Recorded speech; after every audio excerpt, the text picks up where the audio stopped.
a forgotten wallet. It was close to midnight when I slipped on my coat, tucked Caleb's leather wallet into my purse, and ordered a ride to Dallas International Airport. I believed I was simply being a good wife, saving his early morning business trip from disaster. Nothing felt unusual. Nothing felt dangerous. The ride arrived within minutes. A black sedan, quiet and clean, with a middle-aged black driver whose temples showed streaks of gray. He barely spoke. He kept his eyes moving between the road ahead and the mirror that reflected me. The silence inside that car felt heavier than the darkness outside. When we reached the airport grounds, he did not pull up to the bright and crowded main entrance as every driver does. Instead, he moved slow, almost too slow, toward the far end of the terminal. That section was darker, colder, several lights flickering or burned out. My heart thudded. I gripped the door handle, ready to get out and hurry inside. But the handle did not move. I pulled harder, still locked. My breath hitched. I asked him to open the doors. No answer. I begged. His voice finally came low, tense, trembling with urgency. "Mom, do not get out of this car. Please, trust me. 5 minutes. Just 5 minutes." I froze, confused, scared. Seconds crawled like hours. And then it happened. 5 minutes later, 3 police cruisers stormed the lane with sirens slicing through the silence, surrounding the very spot I had been desperate to step onto. That night, I thought I was saving my husband's trip. I did not know I was saving my own life. Before that night, my life looked picture perfect from the outside. I had been married to Caleb Price for 3 quiet, comfortable years. People called us the kind of couple that never raised their voices, always smiled at dinners, always held hands in photos. He was polished, well-spoken, gentle when he wanted to be. No one would have imagined storms beneath his skin. I certainly did not. I grew up the only daughter of Richard Price, founder of one of the largest private shipping companies in Texas. My father worked hard, built his success from nothing, and raised me to believe in generosity, loyalty, and marriage built on trust. When he passed, the company shares, properties, and accounts came into my name. Sometimes I wondered if I had earned any of it or if I was just lucky to be his daughter. Caleb entered my life during that fragile year after the funeral. He was warm and reassuring. He helped me sleep again, eat again, laugh again. Loving him felt like oxygen after months of grief. I married him believing I had finally found peace. And then there was Lauren Miller, my best friend of nearly a decade. We shopped together, volunteered together, spent weekends with wine and movies on my sofa. I used to call her my sister in everything but blood. Looking back now, I can see signs I ignored. Strange comments, disappearing hours. Moments where I felt excluded in rooms where I should have belonged. But when you love people, you soften red flags into excuses. That blindness almost cost me my life. The night Caleb packed for his supposed business trip, nothing seemed strange. He moved through his office in a rush, printing documents, tossing files, dropping pens like he had too much on his mind. He kissed my forehead with a hurried apology for leaving on short notice. I helped fold shirts, pack toiletries, and button his briefcase without asking questions. Blind trust is easy when you believe you are loved. An hour after he left for the airport, I returned to tidy his desk. Papers were scattered in careless stacks, drawers half opened. I smoothed everything back into order, then noticed a black corner peeking beneath a folder. It was his wallet. Inside were his ID, credit cards, debit card, and more cash than he ever carried. My heart lurched. How would he board a flight with no identification? How would he check into his hotel or pay for transportation? I called him 5 times. 5 rings, no answer. I told myself he might be in line, phone on silent, talking to a colleague. The more I reassured myself, the more nervous I felt. The wall clock read 12:20. His flight was scheduled for 2 a.m. If I left immediately, there was still time. I hated driving at night. Oncoming headlights made my vision blur, so I opened a ride app instead. A black sedan was nearby. Driver named Marcus. Arrival in 5 minutes. I slipped on my coat, tucked the wallet into my purse, and stepped out into the chilled Texas night. The street was silent. The sky looked too wide, too empty. When the car stopped, I thanked him softly and settled into the back seat. No radio. No conversation. Just the hum of tires against the highway and the weight of darkness pressing against the windows. 1 hour later, airport lights glowed like a small city ahead. I exhaled, relieved, already picturing Caleb's grateful face when I returned the wallet. The perfect wife helping the perfect husband. I thought I was heading toward him. I was actually driving straight into the truth. We reached the terminal, but Marcus did not pull into the bright drop-off lane crowded with luggage carts and travelers rushing to catch flights. Instead, he slowed the car to a crawl and continued, until the very end of the curb where lights flickered weakly, and the wind seemed to push through empty space. "Excuse me," I said, leaning forward, "I need the main entrance." He did not answer. I reached for the door handle, planning to walk the distance myself. It did not move. I tried again, harder. Locked. Every door. My breath caught in my chest. I tapped the window with the flat of my hand, then pounded with my fist. "Please let me out," I begged. "Please, just let me go inside." Marcus did not turn around. His eyes stayed fixed on the sidewalk as if he were waiting for someone. His knuckles whitened around the steering wheel. For a moment I feared I was trapped with a criminal. Then he spoke. "Ma'am, you cannot get out here. Do not open that door. Trust me for 5 minutes." The words terrified me more than the silence had. 5 minutes felt like a lifetime. I wanted to scream, run, force the door open, anything to escape the car I once thought was safe. But then the world split open. From both ends of the drive, flashing lights flooded the pavement. 3 police cruisers boxed us in, engines roaring, officers leaping out with weapons drawn. They were not surrounding Marcus's car, they rushed past us toward a shadow standing exactly where I would have stepped. In that instant, fear did not vanish, it changed shape. I had not been locked in with danger. I had been locked away from it. Officers moved with practiced precision, tackling the figure beside the concrete column. I watched through the glass, numb with disbelief, as they pinned a man to the ground, cuffed his wrists, and emptied his pockets. A folding knife hit the concrete, then a cloth damp, chemical-scented even from where I sat. I knew that smell. Chloroform, the kind used to make someone silent fast. One officer walked to our passenger window and spoke to Marcus in a tone I never expected to hear, respectful, familiar, prepared. Marcus finally exhaled, hands trembling not from threat but from relief. That was when he told me his real name and who he once served. Marcus Harris, head of personal security for my late father, Richard Price. He explained that before my father passed he'd asked Marcus to watch over me quietly. Never interfere unless I was in danger. Tonight, he said, danger was not a possibility, it was planned. And then he told me something that hollowed my bones. Someone hired that man to abduct me the moment I stepped out of the car. My voice shook as I asked who could want me gone. Marcus didn't answer, not with his mouth. Instead, he lifted his hand and pointed toward the wide airport windows above us. There stood Caleb Price, my husband. Next to him, holding his arm, wearing red like a warning flare, was Lauren Miller, my so-called sister. Both stared down at the flashing police lights with fury, not fear. Not sorrow. Not relief that I was safe. In that moment, I understood. I was never meant to deliver that wallet. I was meant to disappear with it. Marcus drove me away from the airport as quietly as he had arrived. I stared out the window, watching the night blur into streaks of light and shadow, while everything I believed about my marriage came undone like loose thread.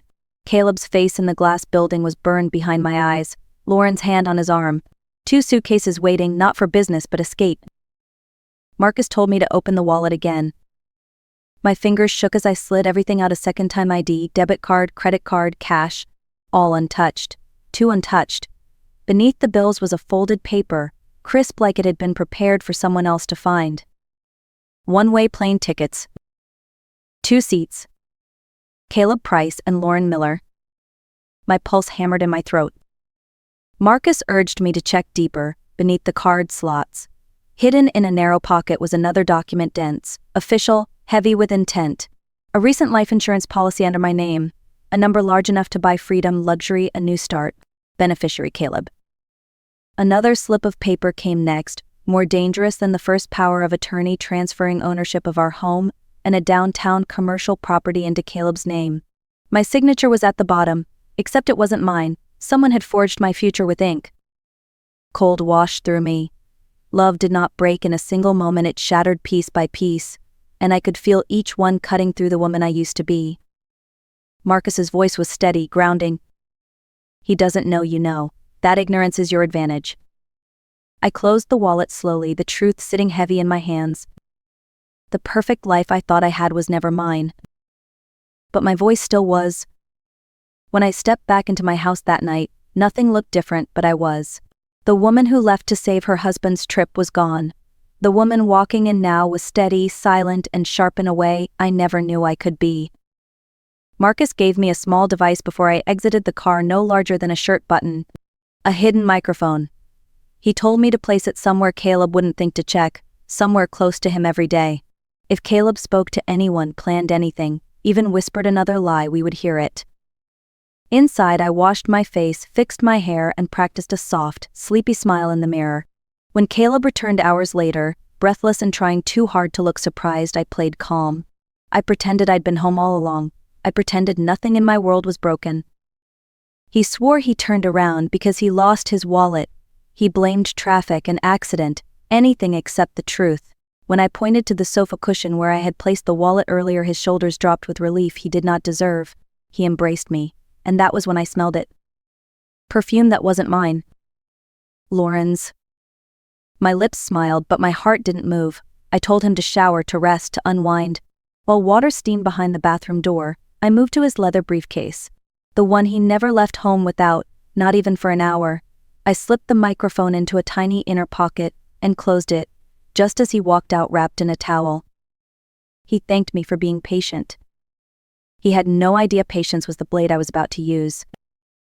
That night we slept beneath the same roof, but not beside the same truth.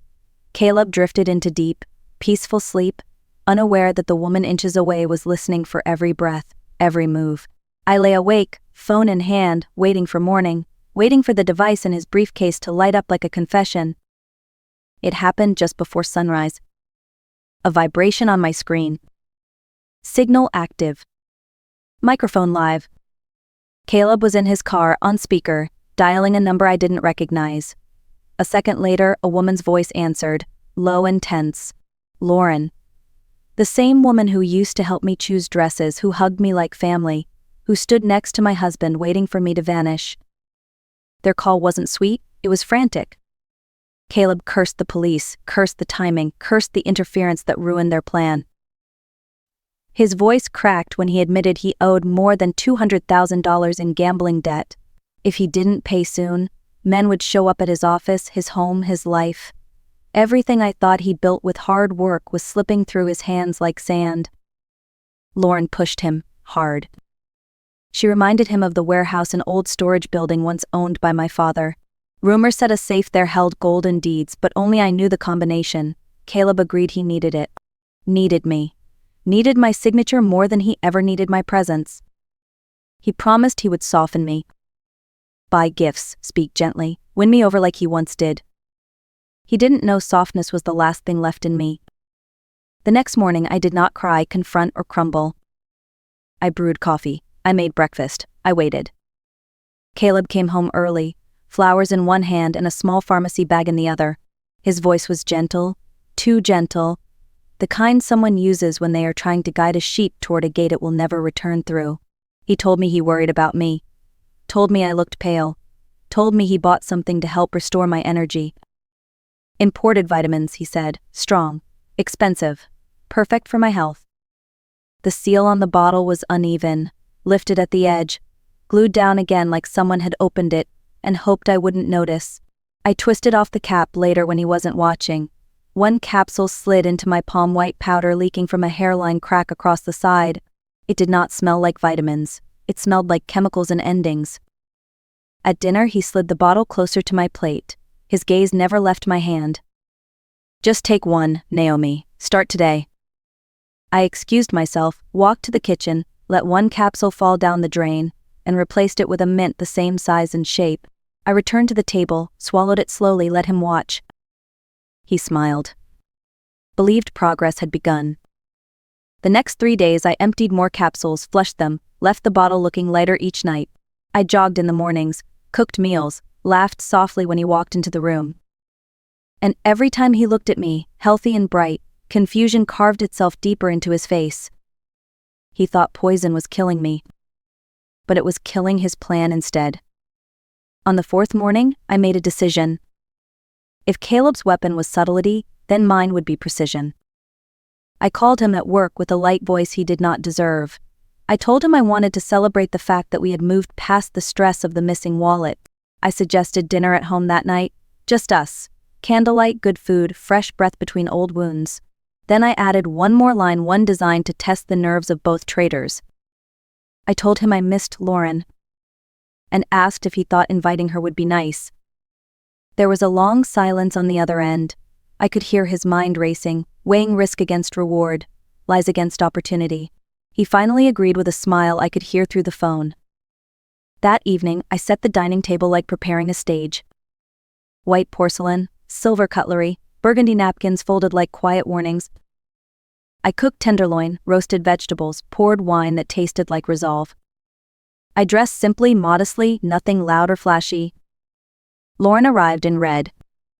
Her dress hugged her body like confidence made of fabric. She handed me a gift bag and kissed both my cheeks, her perfume the same scent that lingered on Caleb's skin days earlier. They exchanged glances so quick most eyes would miss them. Mine did not. We ate. We spoke of trivial things. Caleb laughed too often. Lauren watched me like she was waiting for me to crumble. Instead, I placed my fork down, lifted my glass, and began to speak. I told them about a dream I claimed to have had. A wealthy wife, a charming husband, a trusted friend. A chloroform plan at an airport. A bottle of altered vitamins. A sudden disappearance. The more I spoke, the paler they became. Lauren's fork slipped from her hand. Caleb coughed like his own lies were stuck in his throat. I smiled gently and said I was grateful it was only a dream. Because a husband and a best friend could never do something so monstrous. Their silence screamed louder than any confession. And then I delivered the final cut. I told them I had changed my will that afternoon.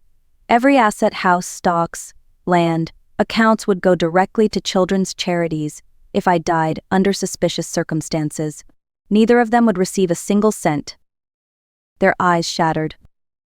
Mine held steady. Caleb and Lauren left my home that night with quiet footsteps and louder fear. A future built on my death no longer promised wealth, it promised nothing. But desperation is a powerful fuel, and Caleb was already burning. The next evening he sent a message saying he would be working late at the office. A lie. He was meeting 3 men in a roadside cafe miles away, men whose shoulders were broad, whose voices were low, whose eyes scanned exits more often than menace. I know this because Marcus was watching. Caleb promised them a payout if they could force me to sign away everything I owned. Not kill me. Break me. Lauren waited for him at her apartment, pacing like a trapped animal while debt collectors flooded Caleb's phone with warnings and deadlines. Pressure tightened around them like rope. When night fell again, a black van rolled toward my house-tinted windows, engine too quiet, intent too loud. Caleb unlocked the door with the spare key he had hidden months ago. They rushed through the rooms like wolves tasting blood that was already gone. Because the house was empty. As if nothing and no one had ever lived there. In the center of my living room, a laptop blinked awake. A video call opened automatically, and there I was calm, composed, sitting in a hotel room miles away. Caleb's face drained of color. Lauren's lips parted, but no sound left them. I told them I knew who they brought with them. I told them my lawyer and 2 police contacts were watching the live feed from hidden cameras placed throughout the house. I told them I was done running. They wanted a signature to steal my future. Instead, I handed them a direction that would end theirs. I told Caleb there was money. Not in banks. Not in accounts he already tried to steal. I told him about an old textile warehouse my father once owned on the edge of the industrial district, a forgotten building swallowed by weeds and rust. I said that beneath the floor, under the 7th machine station, a safe was buried filled with cash and gold, enough to erase every dollar he owed. I even gave him the combination. Our wedding date, reversed. Poetic in a way only betrayal can be. Caleb slammed the laptop shut as if cutting the call meant cutting my control. He and Lauren piled into the van with their hired men and sped through miles of cracked pavement and broken streetlights. They did not notice the sedan following at a distance. Marcus driving. I beside him, silent, steady, watching the red GPS dot blink across my phone screen. When the van stopped, they broke the warehouse gate and stormed inside. Their voices echoed through the hollow building. Metal clanged. Concrete cracked under crowbars and sledgehammers. 45 minutes passed, sweat dripped, rage fueled them. And then they found it. A metal safe, heavy and cold, exactly where I said it would be. Caleb's hand shook as he turned the dial. It clicked open like a mouth revealing truth. No gold. No money. Only documents. Copies of his gambling debts. Proof of forged signatures. Bank transfers to Lauren. Photographs of the two of them entering hotels, boarding flights, kissing behind my back. On the very top, an envelope. In my handwriting. For those who thought I would die quietly. Floodlight beams suddenly tore through the windows. Sirens split the night. SWAT units stormed the warehouse. Caleb dropped the papers like they were fire. And in a way they were. The warehouse filled with shouts, metal boots, and commands that echoed like thunder. In the chaos, Caleb fell to his knees, eyes wide, hands shaking. Lauren tried to run but was pushed down by her own momentum and fear. Then the officers stepped aside for me. I walked into that cold cement room wearing a pale coat and steady breath. Marcus stood a step behind me like the last promise my father ever gave. Caleb crawled forward, begging through tears, saying he was confused, manipulated, desperate, anything but guilty.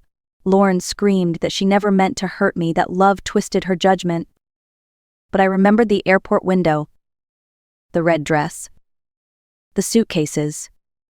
The chloroform meant for my silence. I told them quietly that I had given them chances. One at the curb where I almost died. One at the dinner table when I spoke of my dream. One with the newel that freed me even if I didn't survive. They chose greed every time. 6 months later, the court didn't hesitate. Audio files, video footage, bank records, forged documents, every piece of truth laid them bare.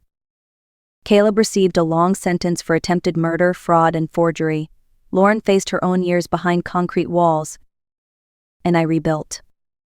I repainted my home, took back my company, and learned to breathe without permission. I still wear my father's values, but now I wear them with armor. Sometimes healing looks like soft mornings and coffee alone. Sometimes it looks like a woman boarding a plane with no one to carry but herself. If my story reached something in you, leave a comment, share it with someone who needs strength, and tell me where you're listening from. You are allowed to rise.